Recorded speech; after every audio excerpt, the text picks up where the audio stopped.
بسم اللہ الرحمن الرحیم۔ شروع خدا کا نام لے کر جو بڑا مہربان نہایت رحم والا ہے۔ ہا میم۔ یہ کتاب خدائے غالب اور حکمت والے کی طرف سے نازل ہوئی ہے۔ ہم نے آسمانوں اور زمین کو اور جو کچھ ان دونوں میں ہے مبنی بر حکمت اور ایک وقت مقرر تک کے لیے پیدا کیا ہے، اور کافروں کو جس چیز کی نصیحت کی جاتی ہے اس سے منہ پھیر لیتے ہیں۔ کہو کہ بھلا تم نے ان چیزوں کو دیکھا ہے جن کو تم خدا کے سوا پکارتے ہو؟ ذرا مجھے بھی تو دکھاؤ کہ انہوں نے زمین میں کون سی چیز پیدا کی ہے یا آسمانوں میں ان کی شرکت ہے۔ اگر سچے ہو تو اس سے پہلے کی کوئی کتاب میرے پاس لاؤ، یا علم انبیاء میں سے کچھ منقول چلا آتا ہو تو اسے پیش کرو۔ اور اس شخص سے بڑھ کر کون گمراہ ہو سکتا ہے جو ایسے کو پکارے جو قیامت تک اسے جواب نہ دے سکے اور ان کو ان کے پکارنے ہی کی خبر نہ ہو۔ اور جب لوگ جمع کیے جائیں گے تو وہ ان کے دشمن ہوں گے اور ان کی پرستش سے انکار کریں گے۔ اور جب ان کے سامنے ہماری کھلی آیتیں پڑھی جاتی ہیں تو کافر حق کے بارے میں جب ان کے پاس آ چکا ہے کہتے ہیں کہ یہ تو صریح جادو ہے۔ کیا یہ کہتے ہیں کہ اس نے اس کو از خود بنا لیا ہے؟ کہہ دو کہ اگر میں نے اس کو اپنی طرف سے بنایا ہو تو تم خدا کے سامنے میرے بچاؤ کے لیے کچھ اختیار نہیں رکھتے۔ وہ اس گفتگو کو خوب جانتا ہے جو تم اس کے بارے میں کرتے ہو، وہی میرے اور تمہارے درمیان گواہ کافی ہے، اور وہ بخشنے والا مہربان ہے۔ کہہ دو کہ میں کوئی نیا پیغمبر نہیں آیا اور میں نہیں جانتا کہ میرے ساتھ کیا سلوک کیا جائے گا اور تمہارے ساتھ کیا کیا جائے گا۔ میں تو اسی کی پیروی کرتا ہوں جو مجھ پر وحی آتی ہے، اور میرا کام تو اعلانیہ ہدایت کرنا ہے۔ کہو کہ بھلا دیکھو تو اگر یہ قرآن خدا کی طرف سے ہو اور تم نے اس سے انکار کیا اور بنی اسرائیل میں سے ایک گواہ اسی طرح کی ایک کتاب کی گواہی دے چکا اور ایمان لے آیا اور تم نے سرکشی کی تو تمہارے ظالم ہونے میں کیا شک ہے؟ بے شک خدا ظالم لوگوں کو ہدایت نہیں دیتا۔ اور کافر مومنوں سے کہتے ہیں کہ اگر یہ دین کچھ بہتر ہوتا تو یہ لوگ اس کی طرف ہم سے پہلے نہ دوڑ پڑتے، اور اب جب وہ اس سے ہدایت یاب نہ ہوئے تو اب کہیں گے کہ یہ پرانا جھوٹ ہے۔ اور اس سے پہلے موسیٰ کی کتاب تھی لوگوں کے لیے رہنما اور رحمت، اور یہ کتاب عربی زبان میں ہے اسی کی تصدیق کرنے والی، تاکہ ظالموں کو ڈرائے اور نیکوکاروں کو خوشخبری سنائے۔ جن لوگوں نے کہا کہ ہمارا پروردگار خدا ہے پھر وہ اس پر قائم رہے تو ان کو نہ کچھ خوف ہوگا اور نہ وہ غمناک ہوں گے۔ یہی اہل جنت ہیں کہ ہمیشہ اس میں رہیں گے، یہ اس کا بدلہ ہے جو وہ کیا کرتے تھے۔ اور ہم نے انسان کو اپنے والدین کے ساتھ بھلائی کرنے کا حکم دیا۔ اس کی ماں نے اس کو تکلیف سے پیٹ میں رکھا اور تکلیف ہی سے جنا، اور اس کا پیٹ میں رہنا اور دودھ چھوڑنا 2.5 برس میں ہوتا ہے، یہاں تک کہ جب وہ خوب جوان ہوتا ہے اور 40 برس کو پہنچ جاتا ہے تو کہتا ہے کہ اے میرے پروردگار، مجھے توفیق دے کہ تو نے جو احسان مجھ پر اور میرے ماں باپ پر کیے ہیں ان کا شکر گزار ہوں، اور یہ کہ نیک عمل کروں جن کو تو پسند کرے، اور میرے لیے میری اولاد میں اصلاح و تقویٰ دے۔ میں تیری طرف رجوع کرتا ہوں اور میں فرما برداروں میں ہوں۔ یہی لوگ ہیں جن کے اعمال نیک ہم قبول کریں گے اور ان کے گناہوں سے درگزر فرمائیں گے، اور یہی اہل جنت میں ہوں گے۔ یہ سچا وعدہ ہے جو ان سے کیا جاتا تھا۔ اور جس شخص نے اپنے ماں باپ سے کہا کہ اف اف، تم مجھے یہ بتاتے ہو کہ میں زمین سے نکالا جاؤں گا، حالانکہ بہت سے لوگ مجھ سے پہلے گزر چکے ہیں، اور وہ دونوں خدا کی جناب میں فریاد کرتے ہوئے کہتے تھے کہ کم بخت ایمان لا، خدا کا وعدہ سچا ہے۔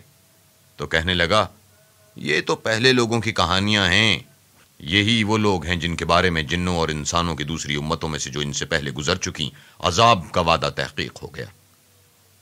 بے شک وہ نقصان اٹھانے والے تھے، اور لوگوں نے جیسے کام کیے ہوں گے ان کے مطابق سب کے درجے ہوں گے۔ غرض یہی ہے کہ ان کو ان کے اعمال کا پورا بدلہ دے اور ان کا نقصان نہ کیا جائے۔ اور جس دن کافر دوزخ کے سامنے کیے جائیں گے تو کہا جائے گا کہ تم اپنی دنیا کی زندگی میں لذتیں حاصل کر چکے اور ان سے متمتع ہو چکے، سو آج تم کو ذلت کا عذاب ہے۔ یہ اس کی سزا ہے کہ تم زمین میں ناحق غرور کیا کرتے تھے اور اس کی کہ بد کرداری کرتے تھے۔ اور قوم عاد کے بھائی ہود کو یاد کرو کہ جب انہوں نے اپنی قوم کو سرزمین احقاف میں ہدایت کی اور ان سے پہلے اور پیچھے بھی ہدایت کرنے والے گزر چکے تھے کہ خدا کے سوا کسی کی عبادت نہ کرو، مجھے تمہارے بارے میں بڑے دن کے عذاب کا ڈر لگتا ہے۔ کہنے لگے کیا تم ہمارے پاس اس لیے آئے ہو کہ ہم کو ہمارے معبودوں سے پھیر دو؟ اگر سچے ہو تو جس چیز سے ہمیں ڈراتے ہو اسے ہم پر لے آؤ۔ انہوں نے کہا کہ اس کا علم تو خدا ہی کو ہے، اور میں تو جو احکام دے کر بھیجا گیا ہوں وہ تمہیں پہنچا رہا ہوں، لیکن میں دیکھتا ہوں کہ تم لوگ نادانی میں پھنس رہے ہو۔ پھر جب انہوں نے اس عذاب کو دیکھا کہ بادل کی صورت میں ان کے میدانوں کی طرف آ رہا ہے تو کہنے لگے یہ تو بادل ہے جو ہم پر برس کر رہے گا۔ نہیں، بلکہ یہ وہ چیز ہے جس کے لیے تم جلدی کرتے تھے، یعنی آندھی جس میں درد دینے والا عذاب بھرا ہوا ہے۔ ہر چیز کو اپنے پروردگار کے حکم سے تباہ کیے دیتی ہے، تو وہ ایسے ہو گئے کہ ان کے گھروں کے سوا کچھ نظر ہی نہیں آتا تھا۔ گنہگاروں کو ہم اسی طرح کی سزا دیا کرتے ہیں، اور ہم نے ان کو ایسے مقدور دیے تھے جو تم لوگوں کو نہیں دیے، اور انہیں کان اور آنکھیں اور دل دیے تھے۔ تو جب کہ وہ خدا کی آیتوں سے انکار کرتے تھے تو نہ تو ان کے کان ہی کچھ ان کے کام آ سکے، اور نہ آنکھیں اور نہ دل، اور جس چیز سے استہزاء کیا کرتے تھے اس نے ان کو آ گھیرا۔ اور تمہارے ارد گرد کی بستیوں کو ہم نے ہلاک کر دیا اور بار بار اپنی نشانیاں ظاہر کر دیں تاکہ وہ رجوع کریں۔ تو جن کو ان لوگوں نے تقرب خدا کے لیے خدا کے سوا معبود بنایا تھا، انہوں نے ان کی مدد کیوں نہ کی، بلکہ وہ ان کے سامنے سے گم ہو گئے، اور یہ ان کا جھوٹ تھا اور یہی وہ افترا کیا کرتے تھے۔ اور جب ہم نے جنوں میں سے کئی شخص تمہاری طرف متوجہ کیے کہ قرآن سنیں، تو جب وہ اس کے پاس آئے تو آپس میں کہنے لگے کہ خاموش رہو۔ جب پڑھنا تمام ہوا تو اپنی برادری کے لوگوں میں واپس گئے کہ ان کو نصیحت کریں۔ کہنے لگے کہ اے قوم، ہم نے ایک کتاب سنی ہے جو موسیٰ کے بعد نازل ہوئی ہے۔ جو کتابیں اس سے پہلے نازل ہوئی ہیں ان کی تصدیق کرتی ہے اور سچا دین اور سیدھا رستہ بتاتی ہے۔ اے قوم، خدا کی طرف بلانے والے کی بات قبول کرو اور اس پر ایمان لاؤ۔ خدا تمہارے گناہ بخش دے گا اور تمہیں دکھ دینے والے عذاب سے پناہ میں رکھے گا۔ اور جو شخص خدا کی طرف بلانے والے کی بات قبول نہ کرے گا تو وہ زمین میں خدا کو عاجز نہیں کر سکے گا، اور نہ اس کے سوا اس کے حمایتی ہوں گے۔ یہ لوگ صریح گمراہی میں ہیں۔ کیا انہوں نے نہیں سمجھا کہ جس خدا نے آسمانوں اور زمین کو پیدا کیا اور ان کے پیدا کرنے سے تھکا نہیں، وہ اس بات پر بھی قادر ہے کہ مردوں کو زندہ کر دے؟ ہاں، وہ ہر چیز پر قادر ہے۔ اور جس روز انکار کرنے والے آگ کے سامنے کیے جائیں گے، کیا یہ حق نہیں ہے؟ تو کہیں گے کیوں نہیں؟ ہمارے پروردگار کی قسم حق ہے۔